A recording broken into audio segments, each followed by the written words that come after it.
ఆడవాళ్ళకి ఎంత కష్టమైనా సరే చాలా ఇష్టంగా చేసుకునే పూజ వరలక్ష్మి వ్రతం. ఈ వ్రతం కోసం నెల రోజులు ముందు నుంచే ప్రిపరేషన్స్‌లో ఉంటారు. మరి మా ఇంటి వరలక్ష్మి పూజ నేనెలా చేసుకున్నానో ఈ వీడియోతో మీతో షేర్ చేసుకుంటాను. ఇంకెందుకు లేట్ మరి వీడియోని స్టార్ట్ చేసేద్దాం. నెల రోజులు ముందు నుంచే చేసుకునే ప్రిపరేషన్స్ అయితే కొన్నుంటే, పూజకి ముందు రోజు చేసుకునే ప్రిపరేషన్స్ చాలానే ఉంటాయి. శుక్రవారం రోజు పొద్దున్నే పూజైతే, గురువారం రోజు నైట్ చేసుకునే ప్రిపరేషన్స్ చాలా ఉంటాయి. అందులో ముఖ్యంగా మనం చేసుకోవాల్సినవి పిండి వంటలు, నైవేద్యాల కోసం ప్రిపరేషన్స్ అన్నమాట. సో, నేను కూడా ముందు రోజు నైట్ చిన్న చిన్న ప్రిపరేషన్స్ అంటే నానబెట్టుకోవాల్సినవి నానబెట్టుకోవడం వల్ల మనకి మార్నింగ్ టైం అనేది చాలా సేవ్ అవుతుంది అండ్ ఈజీ ప్రాసెస్ అవుతుందన్నమాట. సో, నేనైతే ముందు రోజు నైట్ ఇక్కడ మినపప్పు, గారెల కోసం మినపప్పు అండ్ పూర్ణాల కోసం పచ్చిపప్పు, దోస పిండి కోసం మినపప్పు, బియ్యం 2 కలిపి అన్నీ ఒక్కసారిగా ఇక్కడ తీసి బౌల్స్‌లో ఒక 2 టైమ్స్ వాష్ చేసుకొని మంచిగా ఫ్రెష్‌గా తర్వాత వాటర్ పోసి నైట్ అంతా నానబెట్టేసాను. ఎందుకంటే నెక్స్ట్ డే మార్నింగ్ పూజ గాబట్టి, పూజ రోజు మనకి ఎటువంటి టెన్షన్ గానీ, హడావుడి గానీ లేకుండా ఉండాలి అంటే, ఈ ప్రిపరేషన్స్ అనేవి ముందు రోజు ఖచ్చితంగా చేసుకోవాలి. సో, ఇక్కడ నేను పూర్ణాల కోసం దోస పిండి ప్రిపేర్ చేసుకోవాలని చెప్పి, ఈ బియ్యం వాడుతున్నాను. ఈ బియ్యం మీలో ఎంతమందికి తెలుసు? వీటిని ఇక్కడ కర్ణాటకలో దోస అక్కి, ఇడ్లీ అక్కి అని అంటారనమాట. అంటే అక్కి అంటే బియ్యం. ఇవి కొంచెం మన సైడ్ వాళ్ళు ఏమంటారంటే వీటిని ఉప్పుడు బియ్యం అని అంటారు. ఈ ఉప్పుడు బియ్యం వేస్ట్ చేయడం వల్ల ఏంటంటే ఆయిల్ అంతగా పీల్చవు. టేస్ట్ కూడా చాలా బావుంటాయి. క్రిస్పీగా వస్తాయన్నమాట. సో, అందుకే నేను కూడా నార్మల్ రైస్ బదులు ఈ ఉప్పుడు బియ్యాన్ని యూజ్ చేశాను. నెక్స్ట్ వచ్చేసి పచ్చిపప్పు. సో, అమ్మవారికి ప్రీతికరమైనవి ఏమన్నా ఉన్నాయా అంటే పూర్ణం, బూరెలే ఇష్టం అన్నమాట. అండ్ మినపగారెలు మన ప్రతి ఫెస్టివల్‌కి ఖచ్చితంగా చేసుకునేవేమన్నా ఉన్నాయంటే ఈ 3 కంపల్సరీ. అండ్ పులిహోర. అన్నీ నానబెట్టేసాను గదా! ఇంకెళ్ళి పడుకుందామని కెమెరా ఆఫ్ చేశాను. ఇంతలో మళ్ళీ గుర్తొచ్చిందనమాట. ఏంటనుకుంటున్నారు? శనగలు. అమ్మవారికి చాలా ఇంపార్టెంట్‌గా పెట్టాల్సింది ఏమన్నా ఉంది అంటే అవి శనగలే. సో, నా దగ్గర కాబోలి శనగలున్నాయి. మామూలుగా నల్ల శనగలుంటాయి. అవి ఏంటంటే మా ఇంట్లో పిల్లలు అంత ఇంట్రెస్ట్‌గా తినరు. సో, అందుకని కాబోలి శనగలు కొంచెం ఎక్కువేసి అందులోనే మామూలు నల్ల శనగలు కూడా యాడ్ చేశా అనమాట. సో, అవి గూడా వాటర్‌లో పెట్టేసి మంచిగా అన్నిటికి క్యాప్‌లు మూతలు పెట్టేసేసి నానబెట్టేసి ఎళ్లి పడుకున్నాననమాట. ఎందుకంటే నెక్స్ట్ డే మార్నింగ్ కొంచెం ఎర్లీగా లేవాలి కదా! నేను పడుకునే టైంకి ఆల్మోస్ట్ 10:30 అయిపోయింది. కిచెన్ అంతా క్లీన్ చేసేసుకున్నాను. ముందు రోజు నైటే. బయట వరండా గూడా మొత్తం వాటర్‌తో వాష్ చేసేసాను. అండ్ ఇక్కడొచ్చేసి ఇక్కడెందుకు చూపిస్తున్నానంటే, ఇక్కడ అమ్మవారిని నేను ప్లేస్ చేస్తున్నాననమాట. అక్కడ యాక్చువల్‌గా సోఫా ఉంటుంది. దాన్ని ఇటు పక్కకి జరిపేసి అమ్మవారిని అక్కడ ప్లేస్ చేస్తాననమాట. సో, రేపు మార్నింగ్ మళ్ళీ వీడియోలో కలుసుకుందాం. అలారం పెట్టేసుకొని 4 గంటలు లేద్దామనుకున్నా. కానీ అలారం పెట్టుకోవడం మర్చిపోయాననమాట. సో, అయినా గానీ మార్నింగ్ 5:00కి ఎందుకు మెలుకువ వచ్చిందో మెలుకువ వచ్చేసింది.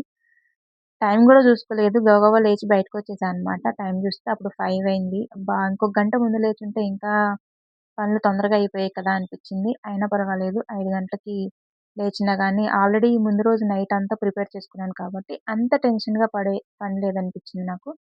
సో, బయట ఇంకొకసారి మాప్‌తో మొత్తం క్లీన్ చేసేసుకొని ముగ్గు పెట్టేసా అనమాట. సో, ఈసారి ఏమైందంటే ప్రతి సంవత్సరం ముందు రోజే ప్రీ ప్లేటింగ్ శారీకి, అమ్మవారికి, నాకు అన్నీ ముందు రోజే ప్రిపేర్ చేసుకునేదాన్ని. బట్ ఈసారి ఏమైందంటే నాకు కొంచెం హెల్త్ సరిగా లేదు. అండ్ మా పాప చిన్న పాపకు కూడా కొంచెం ఫీవర్, వామిటింగ్స్ అన్నీ ఉండే. అమ్మవారికి డ్రేప్ చేసే చీరను కూడా నేనింకా ముందు రోజు ప్రిపేర్ చేయలేదనమాట. సో, నెక్స్ట్ డే మార్నింగ్ పూజ రోజు ముందే ప్రిపేర్ చేసుకున్నాను. కానీ ఈ సంవత్సరం వరలక్ష్మి వ్రతం మాత్రం చాలా పీస్‌ఫుల్‌గా, ప్రశాంతంగా, హ్యాపీగా చేసుకున్నాను. ఎటువంటి ప్రిపరేషన్స్ ముందు లేకపోయినా గానీ, బట్ ఎందుకో చాలా హ్యాపీగా అనిపిచ్చింది. అదేంటో మీకు ముందు ముందుగా చెప్తాను. ఇక్కడ చూసారా అందరూ ఆల్మోస్ట్ పొద్దున్నే లేచేసి స్టార్ట్ చేశారనమాట. ఇంట్లో గిన్నెలు సౌండ్‌లన్నీ ఇనబడతా ఉన్నాయి నాకు కూడా. బయట క్లీన్ చేసి ముగ్గేసొచ్చిన తర్వాత లోపల ఇంట్లో గూడా మొత్తం ఒకసారి మాప్ పెట్టేసాను. ఎందుకంటే నైట్ పడుకునే ముందే మొత్తం నీట్‌గా చిమ్మేసా అనమాట. సరే మాప్ పెట్టాలి గాబట్టి కంపల్సరీగా మార్నింగ్ కూడా మాప్ పెట్టేసాను. మార్నింగ్ రిచువల్స్ అన్నీ కంప్లీట్ అయిన తర్వాత ఫ్రెష్ అయ్యి వచ్చేసాననమాట. సో, ఇందాక చెప్పాను కదా! ఈ సంవత్సరం చాలా హ్యాపీగా అనిపిచ్చింది. ఎందుకంటే, ఈ ఇయర్ నేను మడి కట్టుకొని మరీ పూజ చేశాను. మడి అంటే చాలా మందికి తెలిసుండకపోవచ్చు. చీరని కొంచెం ధోతి స్టైల్‌లో కట్టుకుంటారు. యాక్చువల్‌గా మా చిన్నప్పుడు మా అమ్మ డ్రేప్ చేసుకొని అట్లనే పూజ చేసేది. పూజ చేసినంత సేపు, వంట చేసినంత సేపు ఆ మడిలోనే ఉండేది. సో, నేను గూడా ఈ సంవత్సరం అట్లా చేద్దాం అని ఫిక్స్ అయ్యి మడి గట్టుకున్నాను. సో, వచ్చింది. ఈజీగానే వచ్చింది మడి ఎలా గట్టుకోవాలో. మార్నింగ్ వర్క్స్ అన్నీ కంప్లీట్ అయిన తర్వాత డైరెక్ట్ కిచెన్‌లోకెళ్ళేసరికి కరెక్ట్‌గా టైము 6, 6:30 అయిపోయింది. ఈలోపు శివ గారు గూడా లేచి పువ్వులయన్నీ గుచ్చుతున్నారనమాట. గడపకి ఇట్లా కడతాం కదా! సో, అందుకని పూలన్నీ గుచ్చేశారు. ఇక చూసారా పూలు గుచ్చేసిన తర్వాత గడపకు కూడా పెట్టేస్తున్నారు శివ గారు. ఈ పూలు పెట్టేటప్పుడు రైట్ సైడ్ కొంచెం ఎక్కువ పెట్టేసి లెఫ్ట్ సైడ్ అసలు పెట్టలేదనమాట. సో, అందుకని తీసి కొంచెం జరిపి అటు గూడా ఇట్లా కొంచెం ఎక్స్‌ట్రా వచ్చేలాగా కిందకి వాలేలాగా పెట్టమని చెప్పాను. సో, మళ్ళీ తీసి మళ్ళీ పెడుతున్నారు శివ గారు. ఆ వర్క్ పైన పైన పనులు ఆయన చేస్తూ ఉండగా నేనింక కిచెన్‌లోకొచ్చా అనమాట. సో, పూర్ణాల కోసం మనం ముందుగా పచ్చిపప్పుని కుక్కర్‌లో ఉడకబెట్టుకోవాలి గాబట్టి, జస్ట్ పచ్చిపప్పు ఉడకడానికి జస్ట్ పైన నిండేంత వరకు నీళ్లు పోసేసి, అది స్టవ్ మీద పెట్టేసుకోవాలి. అగ్నిదేవుడికి కూడా నమస్కారం చేసేసుకొని కుక్కర్ స్టవ్ మీద పెట్టేసాననమాట. నెక్స్ట్ మినపప్పు కూడా ఇందాక గ్రైండర్‌లో వేసేసాను. 2 పనులు అయిపోతాయి. నెక్స్ట్ ఇక్కడొచ్చేసి బియ్యం పోస్తున్నాను. పచ్చిపప్పు బియ్యము. ఎందుకంటే పొంగల్ కోసం. పొంగల్ కోసం మీరు ఎలా చేయాలి టేస్ట్‌గా పొంగల్ కోసం ఒక సెపరేట్ వీడియో చేశా అనమాట. ఎవరైనా చూడకపోతే ప్లీజ్ వెళ్లి చూడండి. దాని లింక్ కూడా కావాలంటే ఈ వీడియో కింద లింక్ డిస్క్రిప్షన్‌లో ఇస్తాను. మర్చిపోవద్దు. పెసరపప్పు కూడా మనం వడపప్పు కింద పెడతాం కాబట్టి పానకం వడపప్పు. సో, అట్లాగని పెసరపప్పు కూడా నానబెట్టేసాను. సో, బియ్యము, పచ్చిపప్పు ఒక 10 నిమిషాలన్నా నానిన తర్వాత మనం పొంగల్లో వేసుకుంటే తొందరగా ఉడుకుతాయి. టేస్ట్ కూడా బాగా బావుంటదనమాట. నెక్స్ట్ వచ్చేసి రైస్ పెట్టేసాను స్టవ్ మీద పులిహోర కోసం. పులిహోర ఎప్పుడైనా సరే వండేటప్పుడు మనం ఆ ఎసరులో కొంచెం ఆయిలు, పసుపు, కొంచెం ఉప్పు వేసి వండితే మనం తర్వాత పులిహోర కలిపేటప్పుడు ఉప్పు ఎక్కువ పడకుండా తక్కువ పడుతుంది. టేస్ట్ కూడా బావుంటుందనమాట. అన్నం గూడా పొడి పొడిగా వస్తుంది ఆయిలేసి వండడం వల్ల. ఇక్కడైతే గారెపిండి అయిపోయింది. గారెపిండి తీసేస్తున్నాను. నెక్స్ట్ వచ్చేసి దోసల తోపనమాట. ఇవి మనం పూర్ణాల కోసం ప్రిపేర్ చేసుకోవాలి కాబట్టి దోస తోపు వేసేస్తున్నాను అది గ్రైండర్‌లో. ఈ దోసకి సంబంధించిన మిశ్రమాన్ని గ్రైండర్‌లో యేసుకున్న తర్వాత సో, గారెపిండయితే రెడీ అయిపోయింది. ఈ బౌల్ పక్కన పెట్టేసుకుందాము. ఆల్రెడీ ఇందాక నేను పచ్చిపప్పు స్టవ్ మీద పెట్టాను కదా! అవి ఒక 2 విజిల్స్ వచ్చేసాయి. అవి దించేసిన తర్వాత ఎక్కువ సేపు వాటర్‌లో ఉంచడం వల్ల ఏమవుతుందంటే అవి బాగా మెత్తగా స్మాష్ అయిపోతాయి. అలా అవ్వకుండా ఉండాలంటే వెంటనే మనం ఎయిర్ అంతా తీసేసి వడగట్టేసుకోవాలనమాట. వడగట్టుకున్న తర్వాత ఆ నీళ్ళన్నీ వంపిపోయిన తర్వాత మనం బెల్లం పాకం ప్రిపేర్ చేసుకోవచ్చు. సో, బెల్లం పాకం, పూర్ణం పిండి కూడా ఎలా ప్రిపేర్ చేసుకోవాలో నేను ఈ వీడియోలో మీకు ఖచ్చితంగా చూపిస్తాను. ఎక్కడ వీడియోని స్కిప్ చేయకుండా చూడండి మీకు అర్థమవుతుందనమాట. పచ్చిపప్పుని వడకట్టిన తర్వాత వాటర్ అసలు అందులో లేకుండా చూసుకోవాలండి. బాగా చల్లగా అయిపోయిన తర్వాత ప్రిపేర్ చేసుకుంటే బెల్లం పాకంలో వేసుకున్నాక మనకి ఎక్కువ వాటరీగా అనిపిచ్చదు. నాకైతే ఈసారి కొంచెం వాటరీగా అనిపిచ్చింది. బికాజ్ ఆఫ్ పచ్చిపప్పు వల్ల గాదు. కొంచెం బెల్లంలో వాటర్ ఎక్కువ వేయడం వల్ల. మీరు చూపిస్తాను మీకు అది కూడా వీడియో. నెక్స్ట్ వచ్చేసి పొంగల్ కోసం ఇక్కడ ప్రిపేర్ చేస్తున్నా అనమాట.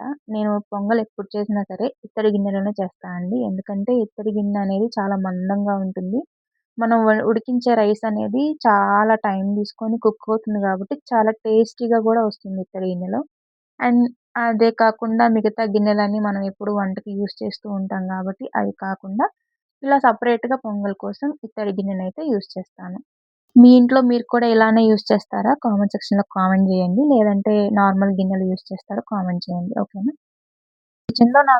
ఈసారి కిచెన్‌లో ఎక్కువ టైం పట్టలేదు. 11 కల్లా నా వంటలన్నీ కంప్లీట్ అయినియి. కానీ అమ్మవారి దగ్గర ప్రిపరేషన్సే కొంచెం ఎక్కువ టైం తీసుకున్నాయి. ఎందుకంటే ముందు రోజు నైట్ ప్రిపేర్ చేసుకోలేదు కదా! సో, అందువల్ల కొంచెం లేట్ అయిపోయిందనమాట అమ్మవారి దగ్గర ప్రిపరేషన్స్. సో, ఇక్కడైతే పాలు పొంగిపోయినియి. నేనింకా రైస్‌ని కూడా నానబెట్టిన రైస్‌ని అందులో ఏసేస్తున్నాను. ఇది ఉడకడానికి చాలా టైం పడుతుంది గాబట్టి ఈలోపు నేను వేరే పనులు చేసుకోవచ్చు. సో, ఇక్కడ పులిహోర కోసం చింతపండుని కూడా నానబెట్టేసాను. సో, ఇక్కడ పొంగల్ ఉడుకుతుంది. అటుపక్క పప్పు పెట్టేసాను. ఆ పక్కన రైస్ ఉడుకుతుంది. ఇది చిన్న పాలనమాట కాఫీ కోసం. మనం మార్నింగ్ కాఫీ పడితేనే గదా! వర్క్స్ ఇంకా ఫాస్ట్‌గా చేసుకోగలుగుతాం. సో, ఈ వర్క్స్ అన్నీ సరిగ్గా అయిపోయేసరికి కరెక్ట్‌గా 7, 7:30 అయిపోయింది. మా పిల్లలైతే లేచారు చిన్నగా. సో, ఇక్కడ చూసారు గదా! ఇక్కడ అమ్మవారిని నేను ప్లేస్ చేస్తున్నాను గాబట్టి అక్కడ కొంచెం పసుపు, ముగ్గు అన్ని ప్రిపరేషన్స్ చూస్తున్నాను.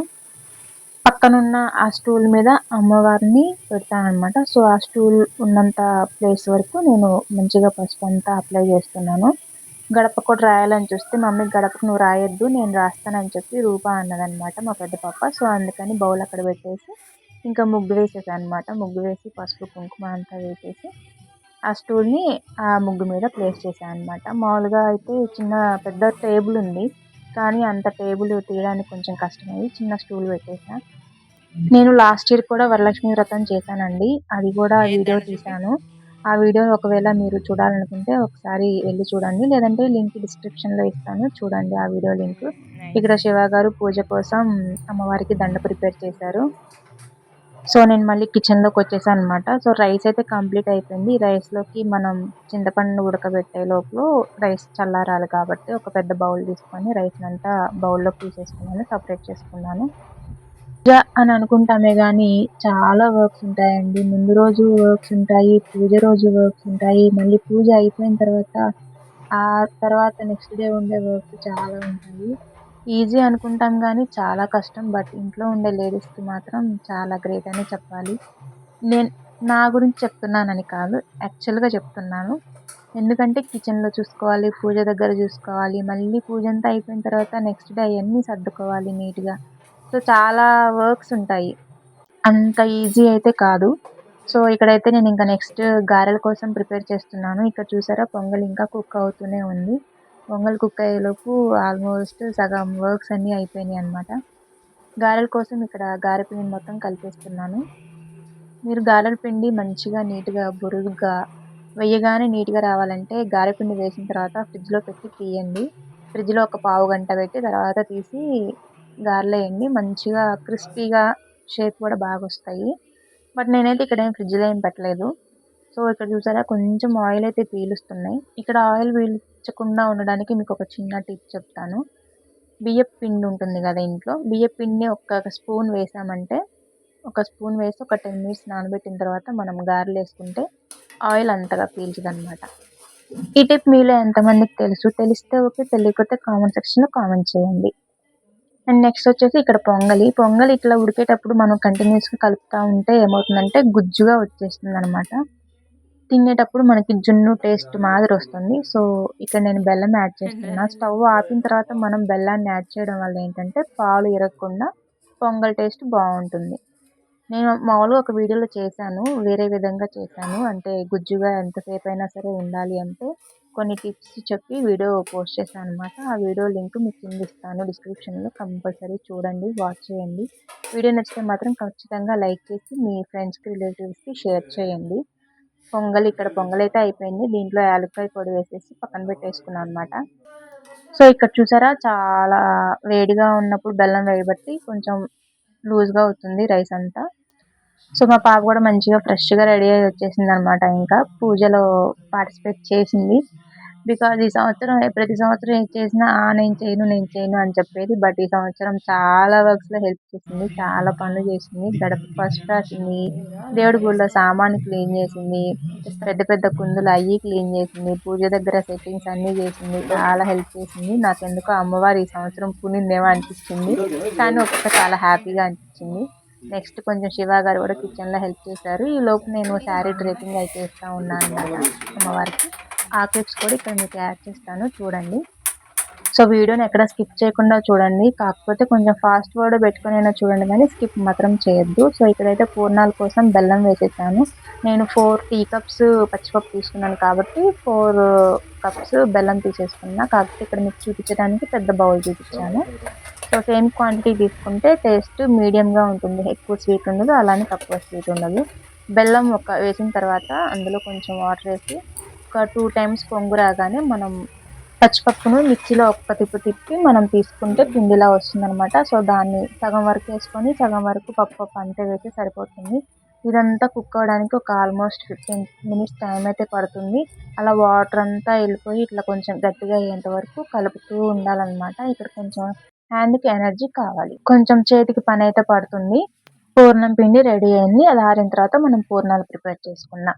నెక్స్ట్ వచ్చేసి ఇక్కడ అమ్మవారిని ప్లేస్ చేస్తున్నాను కదా! అమ్మవారి కోసం నేను షేప్ కోసం ఇట్లా ఒక 3 గిన్నెలని యూజ్ చేస్తున్నాననమాట. కింద రాగి బిందె, మధ్యలో కొంచెం మీడియం, తర్వాత ఇంకొంచెం చిన్న బిందె. అలా 3 ప్లేస్ చేసుకున్నాను. ఫేస్ కోసం కొబ్బరికాయని ప్లేస్ చేశాను. మీరు కావాలంటే కొబ్బరికాయ బదులు ఒక గ్లాస్ గాని అట్లా పెట్టేసుకోవచ్చు. కొబ్బరికాయ పెట్టిన తర్వాత ఇక్కడ నా దగ్గర అమ్మవారి ఫేస్ ఇలా ఉందన్నమాట. చిన్నది ఇట్లా పెట్టేశాను. నాకు ఇక్కడ కొంచెం గిన్నె అటు ఇటు కదులుతూ ఉండే, అందుకని చెప్పి ఒక స్టిక్కర్ని వెనక ప్లేస్ చేశాను కదలకుండా ఉండడానికి. ఇంకా హ్యాండ్స్ కోసం ఒక చిన్న స్టిక్ యూస్ చేశాను అనమాట. స్టిక్ ని తాడుతో రోప్ సహాయంతో మంచిగా టై చేశాను అనమాట. ఇక్కడ మీరు చూడొచ్చు ఎలా టై చేశాను. కాకపోతే అక్కడ కొంచెం చిన్న క్లిప్ మిస్ అయింది, ఆ వీడియో తీయలేదన్నమాట. సో ఇలా ఇక్కడ చూసారు కదా, అట్లా టై చేశాను. నెక్స్ట్ వచ్చేసి చీర దగ్గరికి. చీర డ్రేపింగ్ అనేది నేను లాస్ట్ వీడియోలో ఇంకా చాలా క్లియర్గా చెప్పాను. ఈ వీడియోలో మీకు అంతగా అర్థం కాకపోతే నేను సపరేట్గా మళ్ళీ ఇంకొక వీడియో మీకోసం చేస్తాను. ఎందుకంటే ఇంకా చాలామంది వరలక్ష్మి వ్రతాన్ని కంప్లీట్ చేసుకొని ఉండకపోవచ్చు. కొంతమంది పూజ చేసుకున్నారు, కొంతమంది చేసుకోకపోవచ్చు. బట్ నెక్స్ట్ ఇయర్కైనా యూజ్ అయ్యుద్ది కాబట్టి నెక్స్ట్ వీడియోలో కంపల్సరీ పోస్ట్ చేస్తాను. ఇక్కడ వచ్చేసి అమ్మవారి శారీ డ్రేపింగ్ కోసం మనం చీరని హాఫ్కి ఫోల్డ్ చేసుకోవాలన్నమాట. లెంత్లో హాఫ్ లెంత్ ఇలా ఫోల్డ్ చేసుకొని మంచిగా ఫ్రిల్స్ పెట్టుకోవాలి. ఫ్రిల్స్ పెట్టిన తర్వాత మొత్తం కలిపి ఒక పిన్ పెట్టాలన్నమాట. పిన్ కూడా కొంచెం చిన్న సైజ్ కాకుండా పెద్ద పిన్ పెట్టుకోవాలి.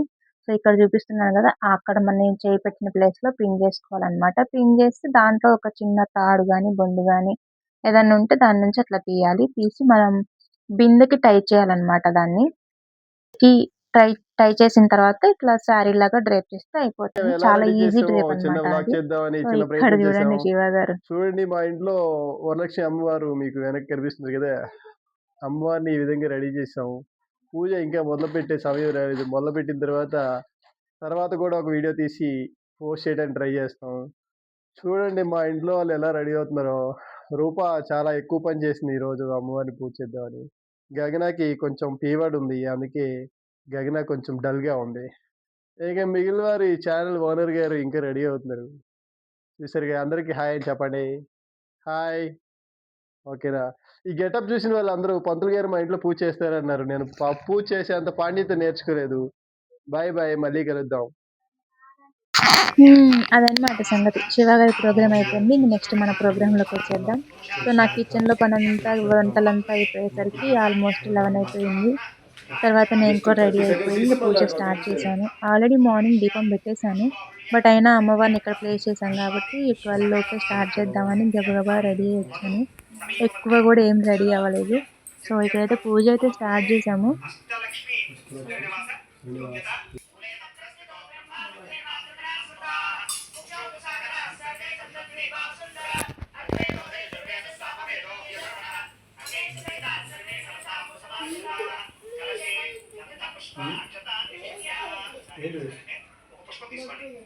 అవన్నీ పూజ చేస్తే ఇంకా ఎక్కువ డబుల్ అయిపోయింది.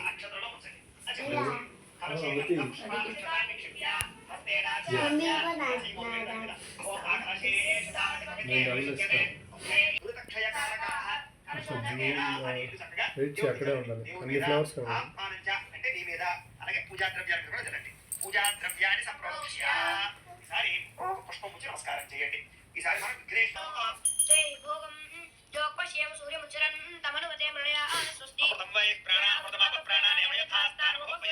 గణపతి సాంగం సాయుధం సమాహనం సశక్తి పత్ని పుత్ర పరివారం నమస్కారం చేయండి. ఓం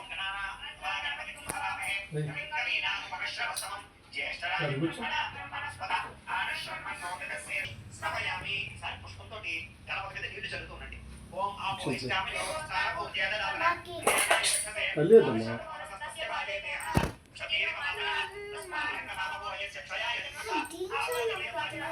మహాగణాధిపతయ నమః. శుద్ధోదక స్నానం సమర్పయామి. ఈసారి వస్త్రాలు తయారు చేస్తే పత్తితోటి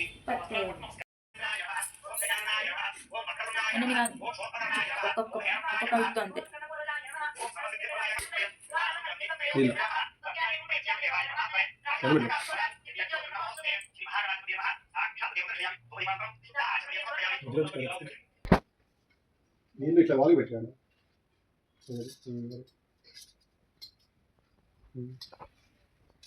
మధ్యలోకి రావద్దు. మొక్కలు చేసావు.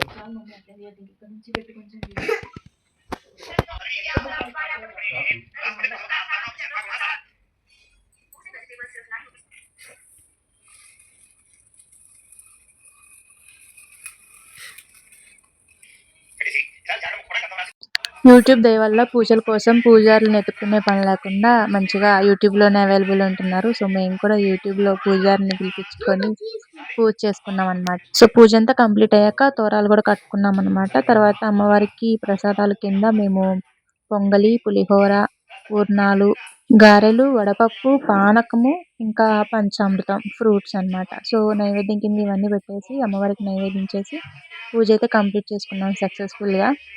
సో, నెక్స్టొచ్చేసి సాయంత్రం అమ్మవారికి ముత్తైదువని పిలిపించుకొని వాయనం ఇస్తారు గదా! అలా ఒక 5గురు ముత్తైదులనైతే పిలిచాను.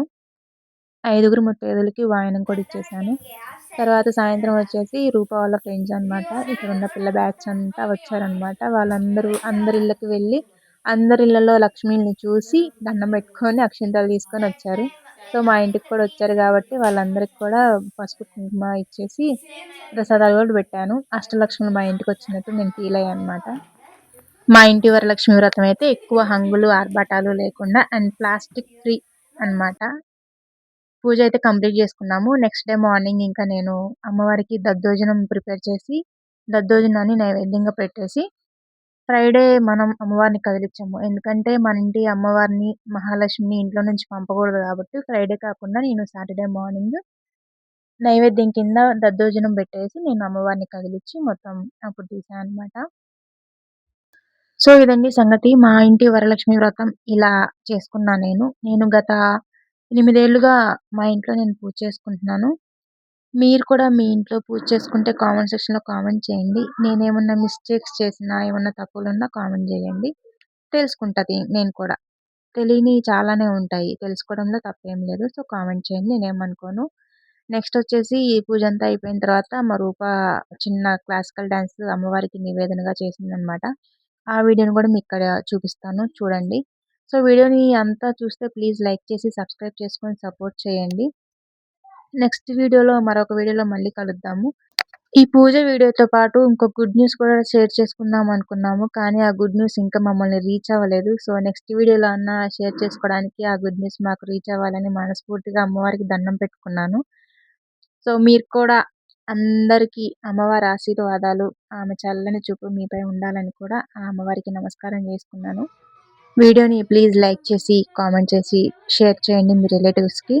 అండ్ నెక్స్ట్ వీడియోలో మరొక మంచి వీడియోతో మళ్ళీ మీ ముందుంటాను. ఇప్పటివరకు ఎవరైతే సపోర్ట్ చేశారో వాళ్ళందరికీ చాలా థాంక్స్ అండి. ఇంకా మీ సపోర్ట్ ఇలానే ఉండాలని మనస్ఫూర్తిగా కోరుకుంటున్నాను. ముందుగా మీరందరూ ఫస్ట్ చేయాల్సింది మన ఛానల్‌ని సబ్స్క్రైబ్ చేసుకొని సపోర్ట్ చేయండి. ఓకేనా? Thank you.